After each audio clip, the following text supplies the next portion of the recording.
दुनिया जहां में कोई सा भी स्ट्रक्चर आप देखो, चाहे वो रोड हो, चाहे घर हो, चाहे ब्रिज हो, कोई सा भी स्ट्रक्चर, अल्टीमेटली उस स्ट्रक्चर का वेट कहां पर आ रहा है?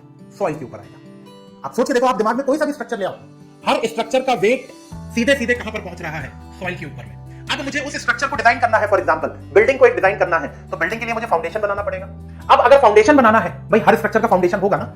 अब अगर मुझे फाउंडेशन बनाना है तो भैया जिस मिट्टी के ऊपर में ये स्ट्रक्चर आने वाला है, जिस मिट्टी के ऊपर में ये स्ट्रक्चर कंस्ट्रक्ट होने वाला है, वो मिट्टी इस स्ट्रक्चर के वेट को बियर कर पाएगी कि नहीं कर पाएगी? ये जानना तो हमारे लिए जरूरी है ना कि भैया वो स्ट्रक्चर का वेट मेरी मिट्टी बियर कर पाएगी कि नहीं।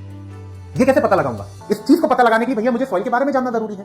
सॉइल का नेचर पता करना पड़ेगा, मुझे सॉइल का बिहेवियर पता करना पड़ेगा, सॉइल की प्रॉपर्टीज पता करनी पड़ेंगी। ये सब चीजें जब मुझे पता चलेंगी, उसके बाद सॉइल की प्रॉपर्टी, सॉइल के नेचर, सॉइल के बिहेवियर के हिसाब से मैं उस सॉइल के ऊपर किसी स्ट्रक्चर को डिजाइन करूंगा।